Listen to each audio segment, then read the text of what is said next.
Hello, everybody, and welcome to the latest installment of the Butte County Reach or Butte County Library Reach program. And today's topic is going to be on banking and the services that you can get from different financial institutions. Although we're talking, the title is banking and banking choices, we're actually going to talk about a few different kinds of financial institutions that aren't necessarily just banks, right? So I'll get into what those are in just a minute, but things like credit unions or other types of financial service providers also exist. And so we'll talk about those a little bit. My name is Jacob Arbogast. I'm the director of the Financial Wellness Clinic at Chico State. And what we do at our Financial Wellness Clinic is provide financial planning information to the Chico community regarding things like budgeting and savings and paying off loans, building credit, those kinds of topics. So first off, let's see if my slides work there. There we go. And so first off, I just want to say this is part of the Butte County Library Reach program. And so Butte County Library has a program for the Butte County community to provide personal finance and business and economic empowerment information and financial literacy and all these other great topics for our community. And we have a series of workshops that we do all year long. And so this one is a part of a financial literacy series that we do on Fridays, but there are a number of other workshops that happen each day of the week. And you can go to buttecounty.net/BC Library. That would be for the Butte County Library. And then under services, library services, you can see Reach. And Reach, this is their logo right here. And so you can see all the different topics that are upcoming. There will be some on business practices, getting funding for a business, adulting topics, getting your first job, those kinds of things will be coming up next. And so we change up those topics pretty regularly so we can get a good, whole-rounded, well-rounded version of different information for everybody.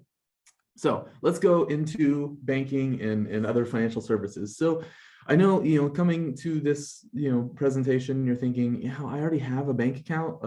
I'm fine. I don't need something else. I don't really need to know about other things. I'm just happy where I am.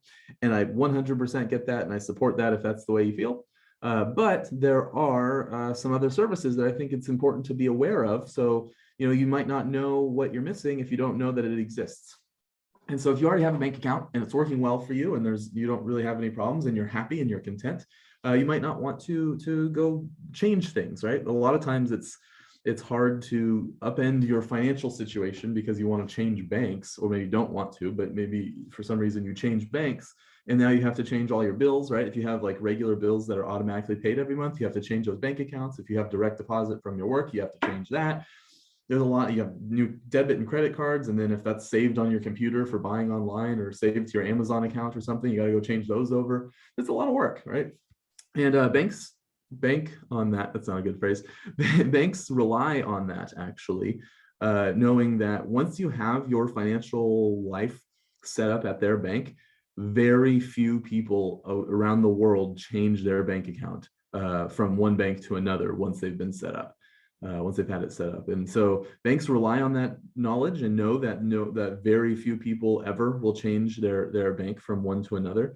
And so they just need to get people to start. And so you'll see a lot of incentives for, if you set up direct deposit, we'll waive these fees. If you set up bill pay, we'll help you with this. And those are connected to your, the services that they offer, so that once you have that set up, they know you're not going anywhere. And then they have you as a customer. And a bank is just any kind of business, just like any other kind of business, where they want to have customers and recurring customers so that people can, or so that their business can continue to have income for the future, right? And there's nothing wrong with that. That's how all businesses run. But I just want you to be aware of, how things work. So there are a lot of different services that banks can provide.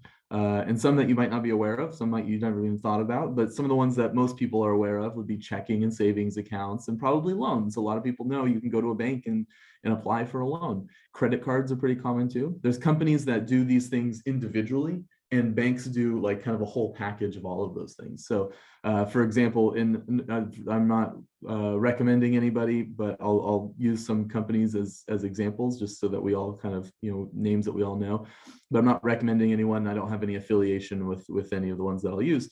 But American Express, for example, offers credit cards. I don't think they offer banking, like checking and savings accounts, although that might be something they have the ability to do. I'm not aware of a American Express checking account. But Bank of America, on the other hand, has Bank of America credit cards, and they partner with either Visa or MasterCard. I'm not sure which one. And then they also offer checking and savings accounts. And then they also offer other services like loans and investment accounts, saving for college for your children, all kinds of different things, savings, different types of savings services, a lot of those kinds of offers. And so there's, some financial institutions that offer just one main product is what they do. And there's others that have a lot of different products under them. So the reason you might want to know about these is your financial plan as a holistic financial plan, meaning covering everything in your financial life, from your savings and your budgeting to your debt repayment, to your retirement savings, to your estate planning, to your insurance coverage, all of it, every part of it. There's the things that carry through all of those topics are risk management.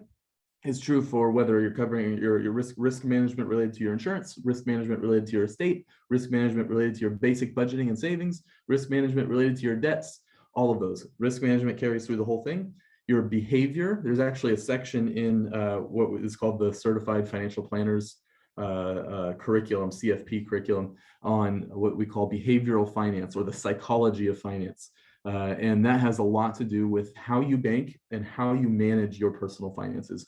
The places that you hold your money, where is, like, what is it at a bank? Is it spread across multiple banks? Are we spreading out our risk? Are we, concentrated in one area? How I withdraw and save and how I think about money, those are all related to banking and all related to every piece of your financial plan. And of course, the flexibility piece as well. Having a bank account with one bank that then maybe closes, not very helpful, right? If that bank's not open, not going out of business, that would be a pain too. But even if they're just not open the day that you need to go into a branch for some reason, but maybe you have multiple bank accounts at different organizations, well, then maybe you can go, try getting funds from somewhere else if you're unable to do that. Nowadays, that's a little bit less of an issue with digital everything, right? You can use a debit card and a credit card or PayPal or those kinds of things anywhere you want. But in the past, that's been, that could have been an issue as well.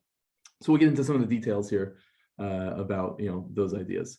So first off, I want to separate some of the different financial institutions here. So banks is it's kind of like when you are talking about like a tissue and you say Kleenex, right? Bank is like just anything where you put money in, people just refer to as a bank. Even though not every place that has checking and savings accounts is actually a bank. But that's not a huge issue. There are also organizations called credit unions. And so a bank is maybe what you'd think of as maybe more of the traditional national banks would be like a Wells Fargo or a Bank of America or a Chase. Those are three very well-known big national banks.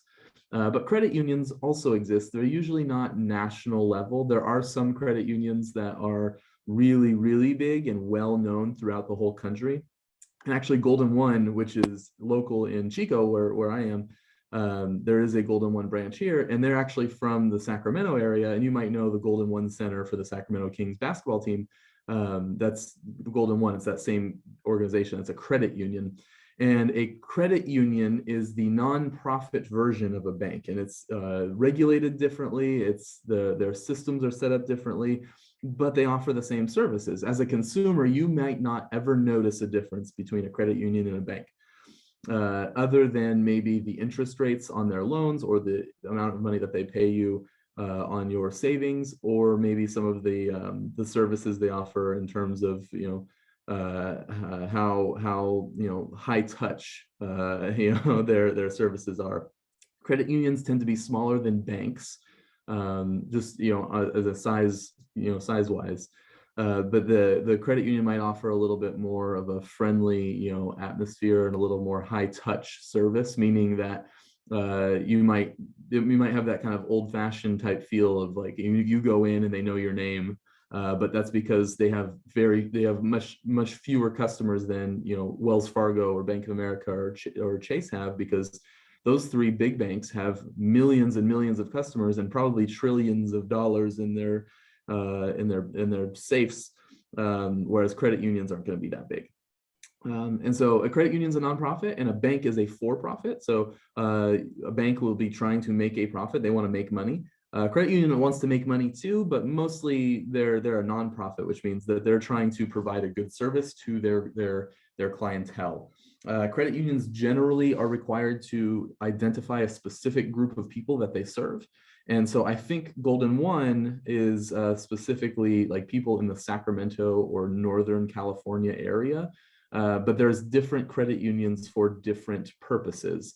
So there's one that I know of is NASA Credit Union, NASA as in the space agency. And so there's a NASA credit union that's specifically for employees of NASA. And so if you're an employee of NASA, you can go open an account with NASA Credit Union, and then everyone who's an employee of NASA is able to open an account with NASA Credit Union.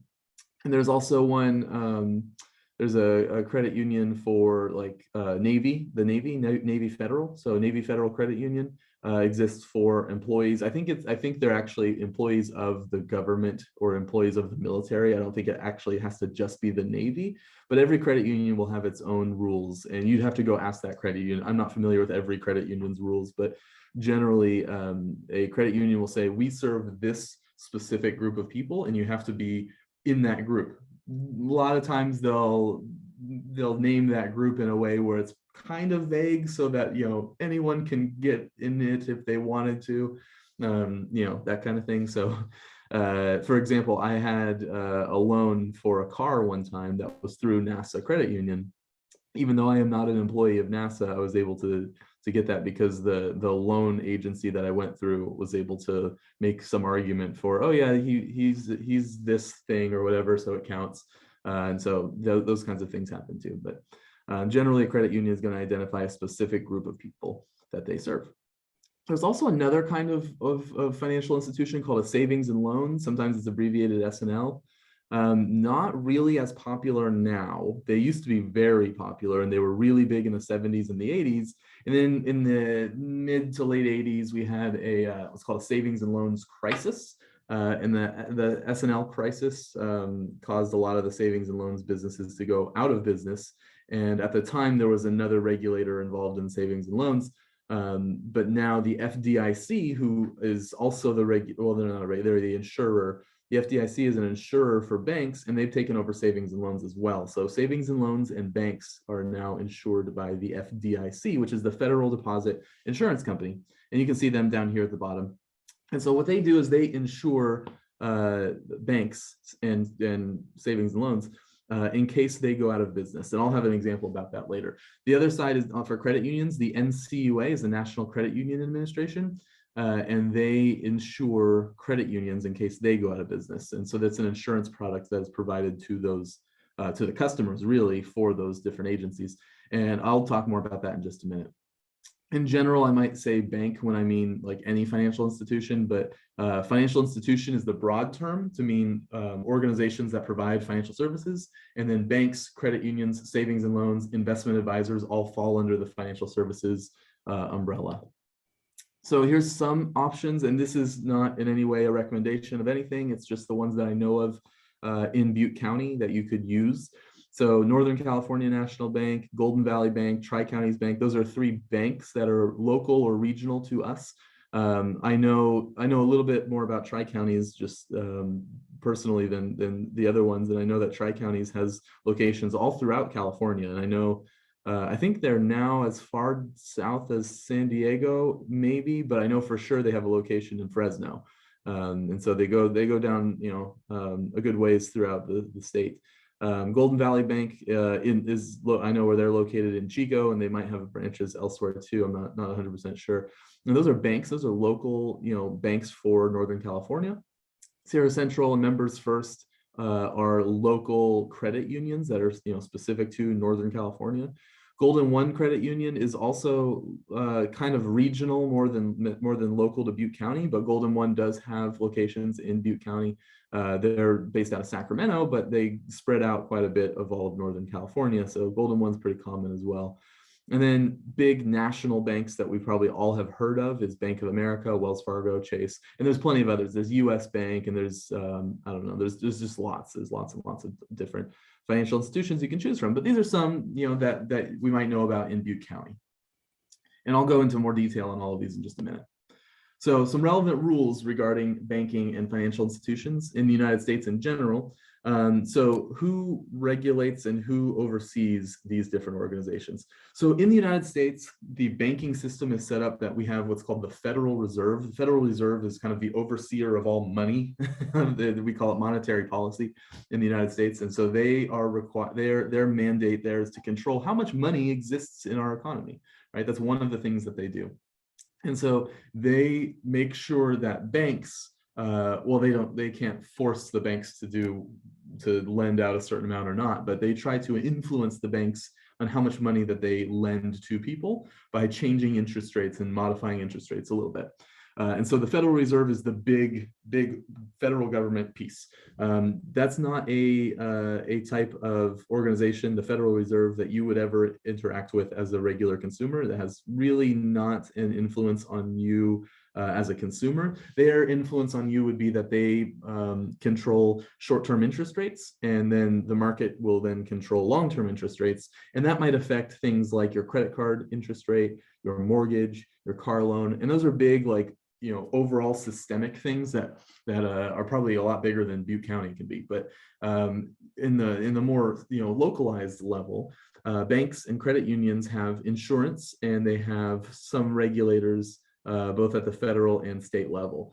The ones that are more relevant to us as consumers would be banks and savings and loans are insured by the FDIC, the Federal Deposit Insurance Corporation, and credit unions are insured by the NCUA. And so they provide insurance in case a bank goes out of business. And you think, how is a bank going to go out of business? They're the ones that hold all the money. They can't go out of business. They have all the money. And so actually, it happens. It happens more often than you might think. And so I have a link here for an example. I'll show you. I don't know why. Let's try that again. Give me just a sec here. There we go. Just needed to refresh.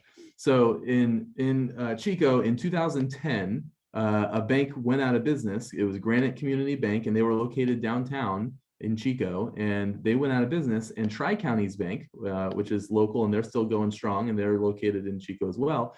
Tri-Counties took over for Granite Community Bank. And so the FDIC, the Federal Deposit Insurance Company, had an insurance policy for Granite Community Bank. And so Granite Community went out of business. The FDIC came in and negotiated a takeover for Tri-Counties to take over Granite Community Bank. All the clients got transferred over to Tri-Counties. No one lost any money.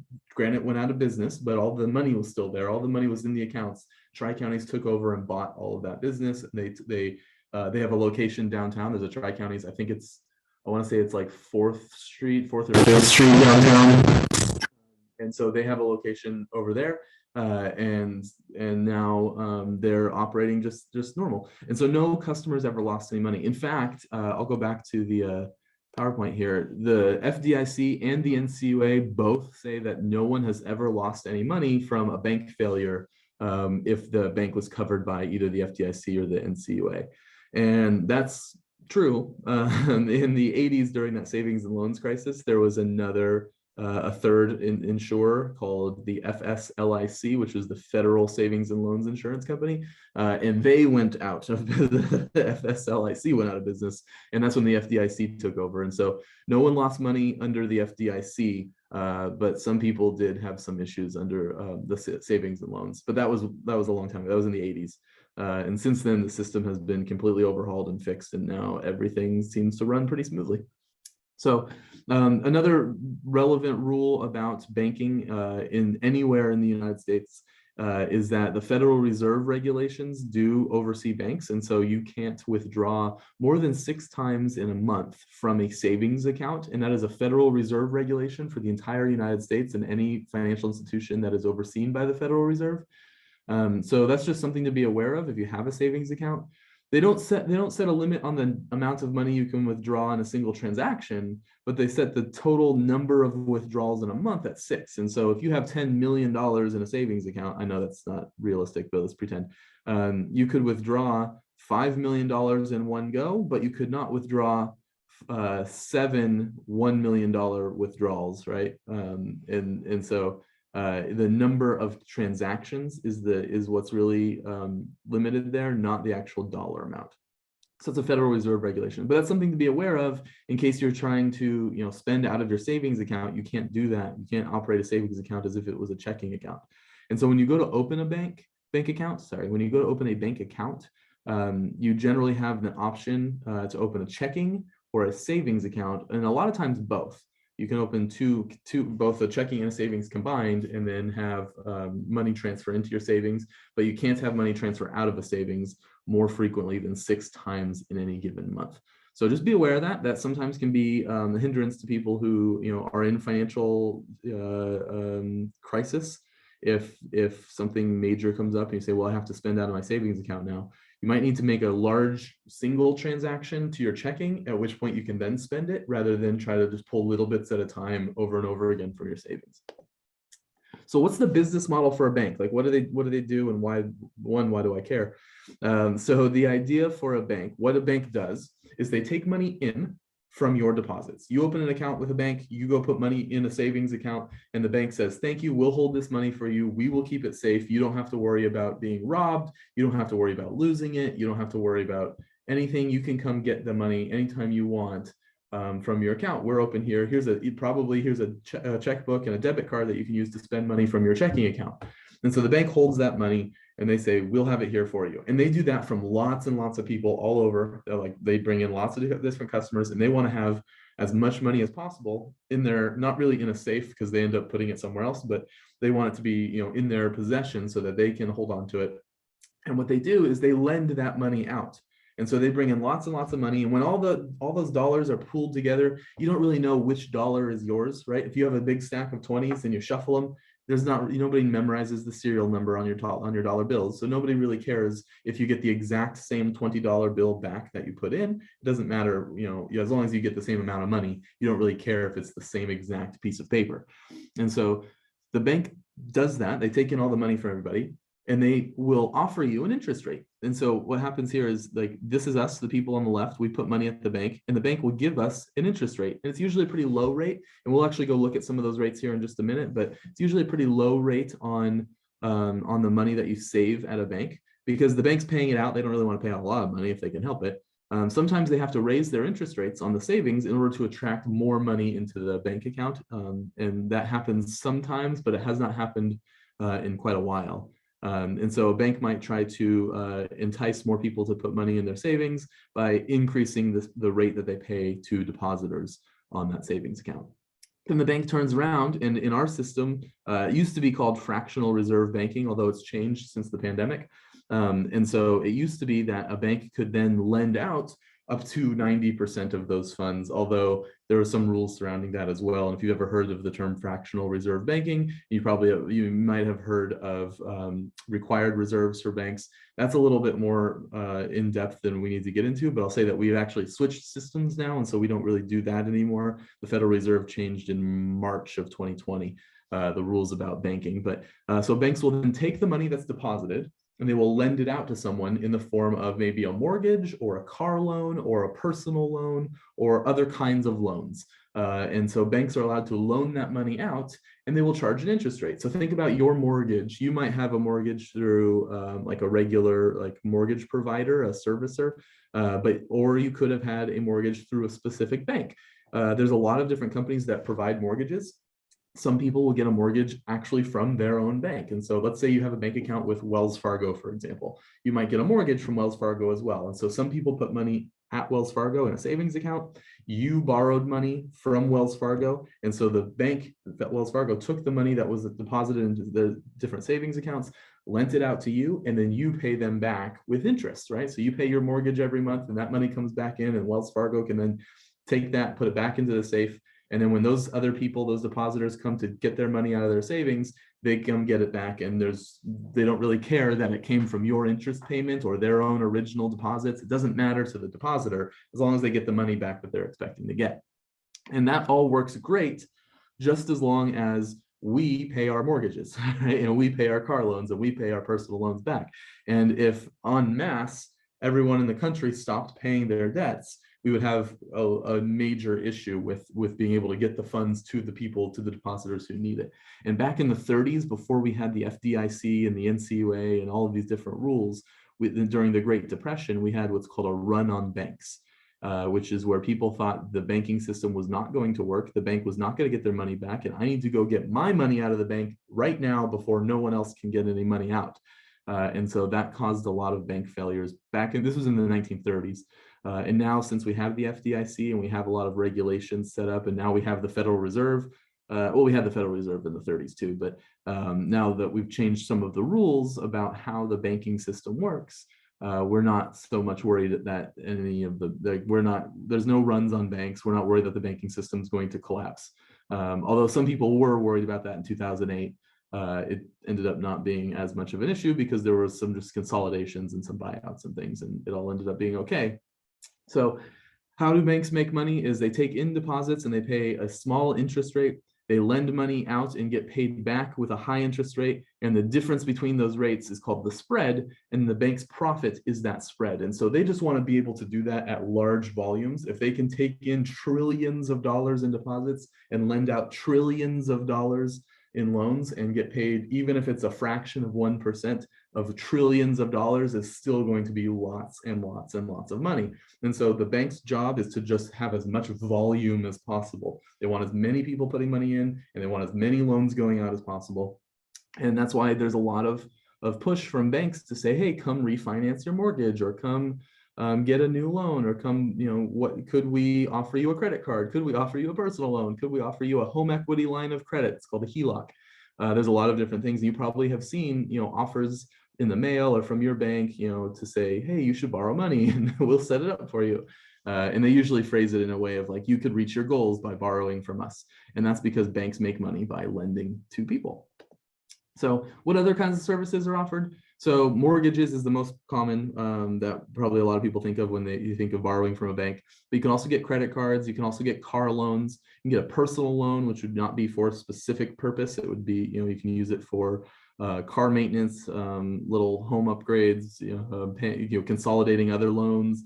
There's a lot of different things you can do with a personal loan. A CD would be a savings account. It's not a loan to you. It's actually, a CD is actually a loan to a bank. If you want to lend money to the bank, you can do that, and they will pay you an interest rate, just like the other way around, where you borrow from a bank and then you pay them. A CD is the reverse. You lend them money for a set amount of time and at a certain interest rate. In fact, we can actually go look at this for a second. So let's go over here, and we'll just do Chase CD rates, and I'm not recommending Chase or suggesting anything about them. I'm not sure why this isn't loading. This takes so long to load. And it doesn't look good at all, but I can see that. I think this is, oh, that's not it. I'm not sure what happened with this. There it goes. There we go. That's what I was hoping for. This browser seems to not be working too well for me. I will try this again maybe later. Let's give it a chance to reload. There we go. Okay, so it's dependent on, I'm in Chico, 95926 is the zip code here in Chico, and there's a CD. So we can look at opening a CD. So a CD is a certificate of deposit, and that's a loan to the bank. I can lend money to the bank, and they will pay me interest back. And so if I go look here, there's all kinds of, you can set it up in a lot of different ways. So let's go look at, that's a rate sheet. I might be able to find that, but I'm gonna see if it's down here. Perfect. So I can loan to them for 1 month, or I can loan to them for a very long time. This would be 120 months is 10 years. So I can lend to the bank. I can give them a 10-year loan, and they will pay, depending on the amount. I can say, well, how much? Is it between $0 and $10,000, between $10,000 and $25,000, all the way up to more than $250,000? How much do I want to lend to the bank? What will they pay? Now, if I scroll down, actually for Chase, it looks like nearly all of it is 0.05%. That's not up here in the top. It's for short term, it's 0.2%, but down here it gets to be 0.05%. So let's stick with this. Let's go like a 6-month loan to Chase. I'm going to lend them $10,000. That would be in this column, $10,000 for 6 months. I will lend to Chase. They will pay me 0.05%. And that's not really a whole lot. Let's do this calculator and we'll double check. So if I gave them $10,000, And I'm going to guess, I'd have to read this to be certain, but I'm going to guess this 0.05% is the annual rate of return, not the not 0.05% on 10,000 for 6 months. It's 0.05% on 10,000 per year, and I'm doing 1/2 of a year. So $10,000 times 0.05. Actually, that's 0.05%. So it'd be 0.05. Yep, 0.0005, and then divided by 2 because it's for 6 months. So I'd get $2.50 on my $10,000 loan. It would really not be very profitable for me, but it is guaranteed. So I would make a guaranteed $2.50 return on my 10,000. Not super great, considering at the same time, if I go look at Chase, I can go look at what they're lending out. So if I go say, let's say I want to get a mortgage from Chase. So if I'm lending to them, they'll pay me 0.05%. If I'm borrowing from Chase, they may or may not show an interest rate on here, but we might be not able to see rates. Let me try this. There we go. So if I were to get a 30-year fixed loan, they would be lending to me, and I would have to pay them. Actually, the APR here, 5.207%. So they would borrow from me and pay 0.05%, and I would borrow from them and pay 5.2%. Now, that's pretty typical, actually. So I know I'm using Chase. I'm saying, well, the CD rates are low and the mortgage rates are high. That's not atypical at all. That's everyone's going to be that way. I don't have the time to go through and show you every single bank and every rate that they charge, but you can see for yourself on here that that's what Chase looks like, and I'm not recommending or disrecommending Chase in any way, but that's their fee schedule, and it's probably pretty similar to most others. In general, credit unions tend to have better rates on both sides, although better rates in today's economy doesn't necessarily mean a huge difference, right? As the time that I'm recording this in May of 2022, interest rates have been coming up quite a bit. The Federal Reserve has been increasing interest rates to try to combat inflation.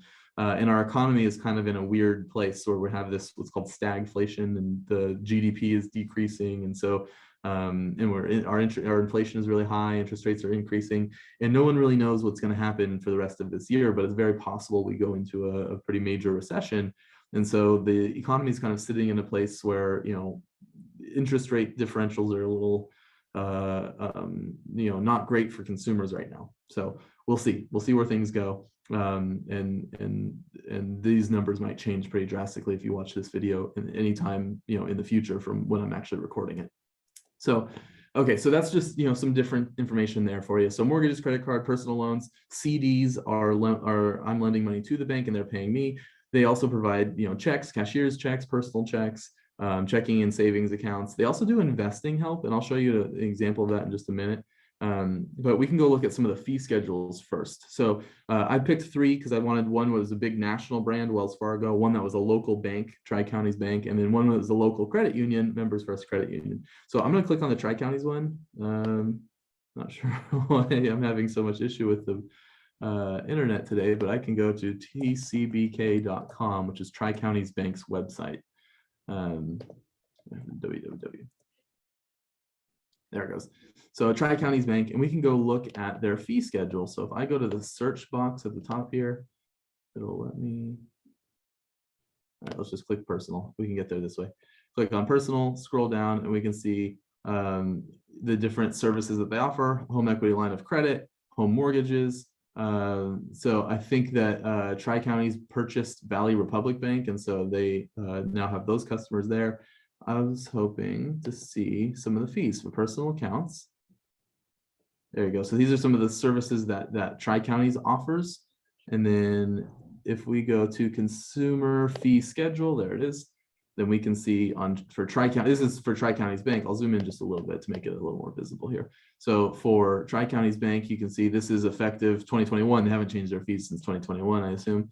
and you can go see the different fees that they charge. And so there's, you know, a bunch of different fees for different things, services that they provide.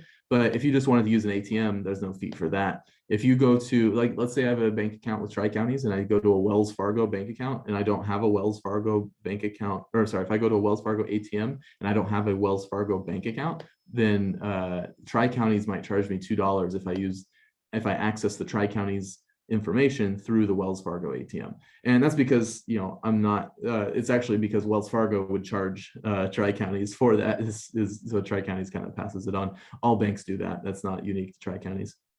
If you close your account immediately after opening it, you know, I'm not sure why you do that, but maybe you would for some reason, you get a fee for that. If you get checks made, it could cost $8 per check. There's a lot of different things on here, right? So if you you look at your check image through online banking, there's no charge for that. There's actually a federal rule about that, so there would be no charge there. You can get all, like, you can see all the different kinds of things. There's a lot of services that they provide, and a lot of, you know, I mean, there's a fee for most services, right? So it just depends on the thing that you're getting, how much they charge for that. So and then you can, I mean, you can go see this for any bank that you want. So that's Tri-Counties fees. If we go back here, I'll try to find one for members first real quick. Oh, I can't because my internet's not working. But that's okay, because you can go look at for any bank that you want. I would say go to their, you can just, you know, Google it, Google the bank, go to their website, and I'll go actually show you something at Tri-Counties real quick. Every bank will have their fee schedule. They're required to, will have their fee schedule posted online. So fee schedule.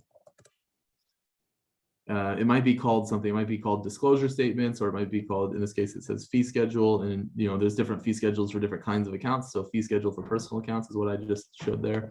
If I go to Chase, I can go here and I can go fee schedule for Chase. It just keeps doing that. I'm not sure why.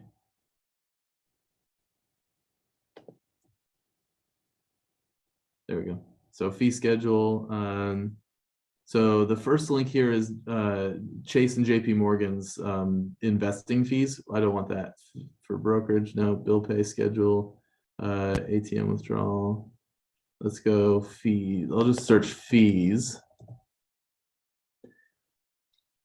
Mortgage fees. I'm surprised that it's not the first link on here. So here's what I'll do. I'll go to home. And then it'll be on the home screen on the bottom.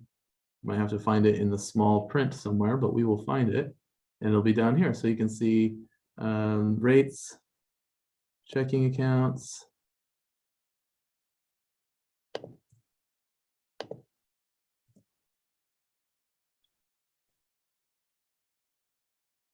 There we go. And then we can see the fees on here. So details, that's for a kid's account.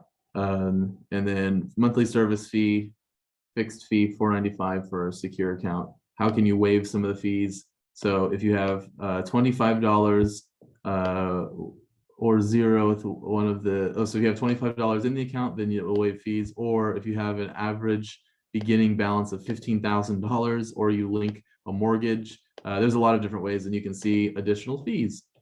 And so here's the different fees for Chase. It was a little bit harder for me to find, and my browser seems to be not working 100% perfectly, but you can see kind of the process. And so I would encourage you to go on your own bank, whatever bank that you have, go check out some of the different fees for your account. Make sure, you know, that they're reasonable for you. And if there's a way to avoid the fee and you can do that, see if you can. Every bank will have ways to avoid fees. Generally, it'll be something like having a direct deposit tied to your account, or having a minimum balance of some amount, or sometimes it's just a matter of the kind of account it is. If you have a student account, a lot of times those don't charge any fees if you're under, say, like 24 or 25 years old, something like that. And sometimes there might be other incentives, you know, like military service or elderly, you know, those kinds of things. There's a lot of different services in those areas as well. So those are some of the fees. Within or some ideas around fees within the different kinds of financial institutions. So that was for banks, but credit unions sometimes have shared networks for ATMs. So like I said, if I had Tri-Counties as my bank and I went to Wells Fargo and I used a Wells Fargo ATM, even though I have a Tri-Counties bank account, then they might charge me a fee. With credit unions, and I'm a really big fan of credit unions, I really like them, then you might have a credit union that is part of the shared branch co-op network, which means that any credit union anywhere who's a member of that co-op, you can use any other credit union without any issue. And you can go in. I actually had to do this one time because I have a credit union, and I have actually multiple credit union accounts at different credit unions. And I used to live in Phoenix, in Arizona, and there was a credit union out there, and I don't have an account with them anymore, but at the time I had one. I think it was called Credit Union West, and so I needed to get access to a bank account that was in that Credit Union West, but I wasn't in Phoenix anymore, right? I was out in California now, and so I was able to access that through my credit union out here, in order to transfer some funds over that I needed to, because I had moved out of Arizona. And so that is an option available. And, it's not always easy. Like if I had a Wells Fargo account and I had an account at Bank of America, it would be difficult for me to, probably couldn't contact Wells Fargo and ask them to transfer funds from my Bank of America account, unless I knew like the account number and everything. But for the credit unions, I was able to go in and use my current, I think I had to give them my social security number maybe, but they already had it anyway. They were at my bank, or my credit union. And then they were able to look me up in their system and say, okay, here's the account. We can transfer the funds over, and we can just merge that account into your current account here at your credit union here in California, and it'd be no big deal. And so I was able to transfer that out. And this was maybe 10, 15 years ago that I did this, and was able to use that. It was actually school funding I was able to use to pay for like my senior year of college or something like that. So it worked out great. And so that is one way that credit unions can help at avoiding those fees. There's another thing that comes up a lot with banks is called overdraft protection. And when you open a checking and savings account with a bank or with a credit union or any financial institution, they'll often say, hey, would you like to sign up for overdraft protection? And the naming of that is a little bit unfair, I think, for consumers, because it's called overdraft protection. And so you think, oh, I'm protected in case I overdraft my account. That's not really what it means. Overdraft protection means that if you do spend more money than you have in your account, then the bank will take money out of your savings and put it into your checking for you and charge you a fee for doing that. If you choose not to have overdraft protection, then when you spend money and you don't have it in your account, instead of going negative and getting charged a fee, it will just decline the card, which is maybe in some scenarios, depending on the kind of spending you're doing, sometimes you might rather that the card just be declined than overdraft your account and charge you a fee for it. Now, in an emergency situation where you don't have enough money and you think, you know what, I'm just going to overdraw my account so that I can survive this situation, right? If you're like stranded out in the middle of nowhere and you need to like pay to get home in some way, or if some kind of a medical emergency and you're just thinking, you know what, I would rather overdraft my account in order to pay for this than not be able to pay for it. There are scenarios in which that's the case, and I 100% understand. However, there are a lot of cases where people overspend because they just are in the habit of overspending and they weren't paying attention. And if that's the case, it might be better to choose not to have overdraft protection, have your card be declined, and not get charged a fee when you run out of money. One strategy that I've done with clients when I was doing financial planning is to have one account that you don't use as often have overdraft protection, and another account that you do use regularly not have, or vice versa, switch it. But the account that you use regularly not have overdraft protection. And that way, if you do end up in a scenario and you don't have any money at all, you can use the account that allows you to overdraft, and then overdraft in an emergency situation when you have to, knowing that it's going to come back to bite you with a lot of fees and a lot of charges later. But in an emergency situation, it's more important that you be safe and healthy than have extra fees, right? So that might be one scenario you could deal with as well. There's also maintenance fees, which would be like a monthly fee that a lot of banks will charge. It can be avoided with direct deposits and auto pays and those kinds of things. So a lot of banks will also offer investing help. And so we looked at like mortgages and CDs and the different interest rates and those kinds of things. Well, a lot of banks will offer investing advice or investing information through a partnership. And so we used to have a law in the United States after the Great Depression. After the 30s, we passed what's called the Glass-Steagall Act. And that was the law for the United States for many decades, where banks, insurance companies, and investment companies were not allowed to really work together. They weren't allowed to merge, and they weren't allowed to combine because it was seen as being too risky. If banks could take in depositor money and invest it in risky stuff, that would not be very good for our economy. And so that was illegal to do up until 1999, when Citibank bought Travelers Insurance, and then they essentially paid the government. They lobbied Congress to remove that law. So in 1999, that law was removed. And then in 2008, it was put back in kind of a different form under the Dodd-Frank Act. And so what happens now is that banks and investment companies and insurance companies can partner together and kind of be under the same company, but it's a little bit like a division of work between the two sides. And so you'll see a lot of investment and bank companies working together as a combined entity. So Bank of America Merrill Lynch is one version of that. JP Morgan Chase is another one. Wells Fargo doesn't have theirs named differently. It's just Wells Fargo and Wells Fargo Advisors.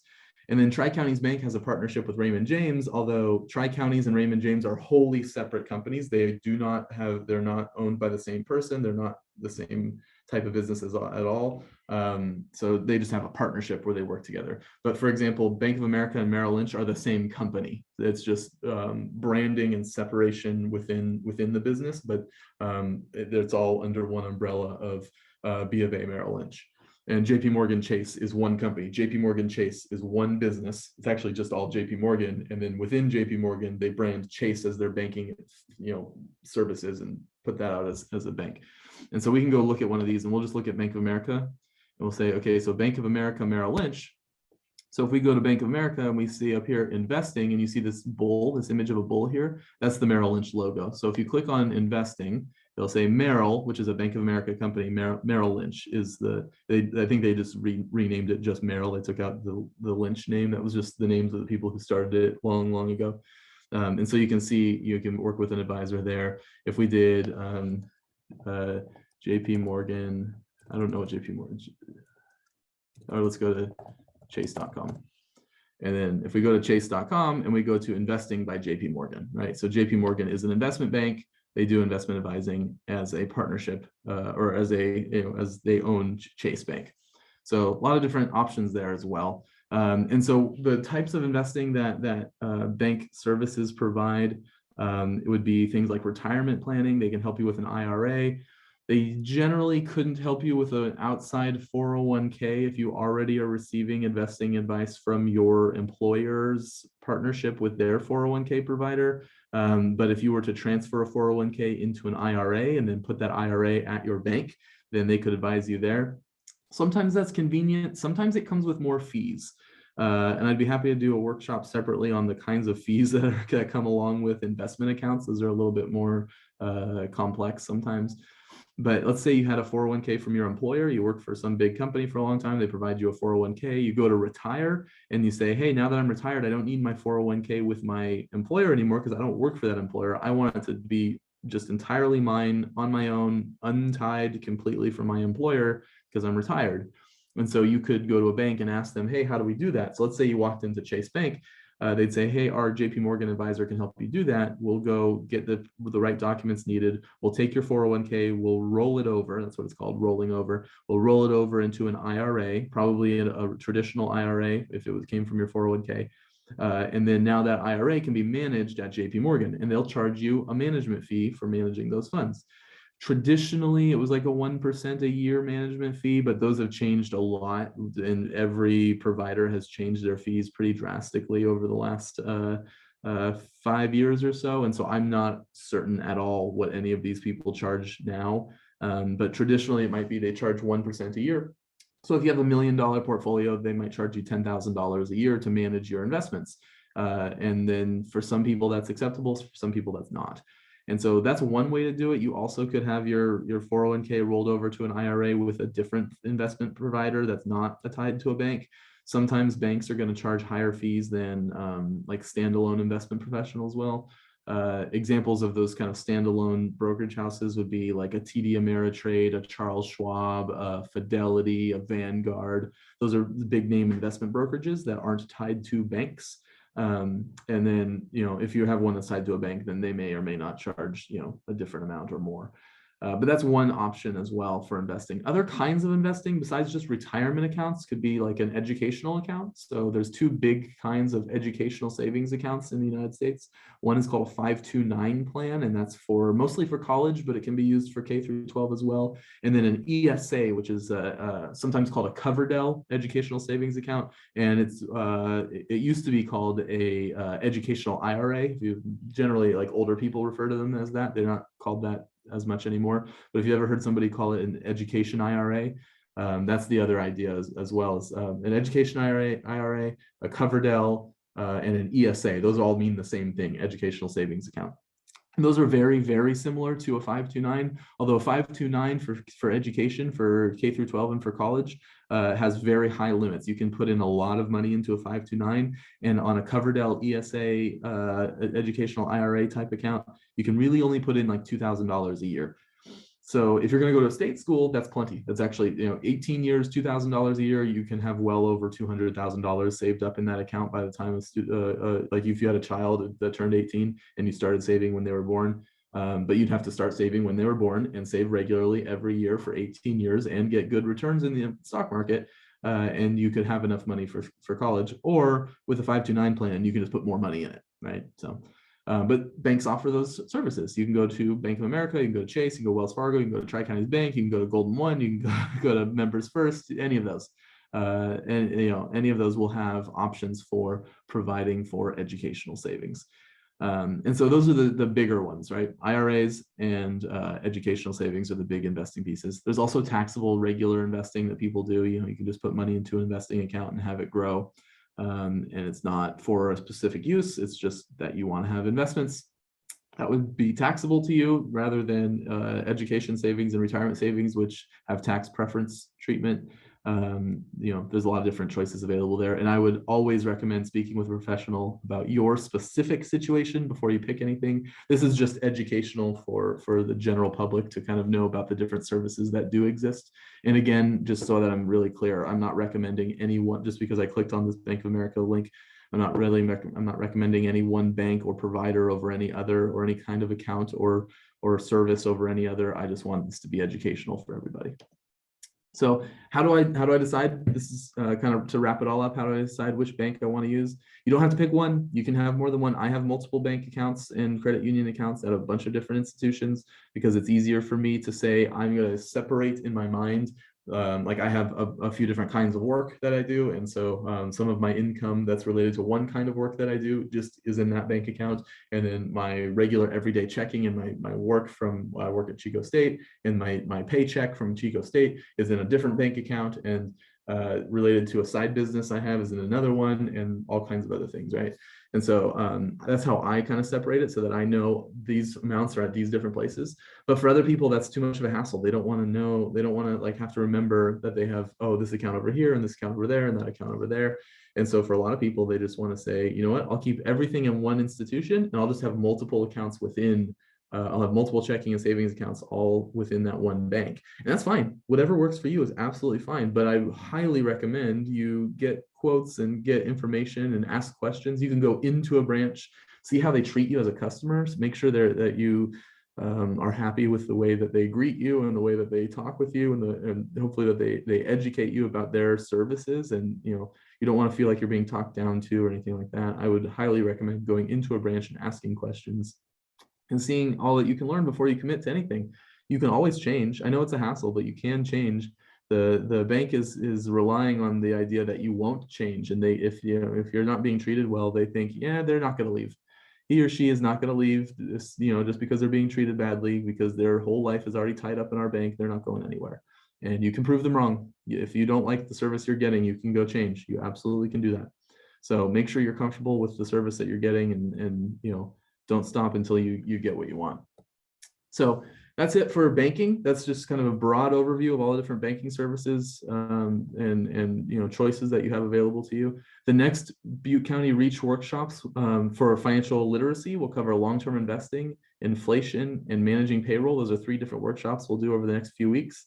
And then other Reach workshops that aren't specifically financial literacy, adulting, which is all the different things that come along with transitioning from that teens to adulthood and all the different parts that come along with that. Interviewing skills to help you land that job, and then getting financing for a business. If you have a small business, you need to get some financing, whether it's borrowing money or investors. They're going to talk about financing for businesses. So that's it for this week's financial literacy workshop. I appreciate everybody watching, and thank you, and have a great rest of your day.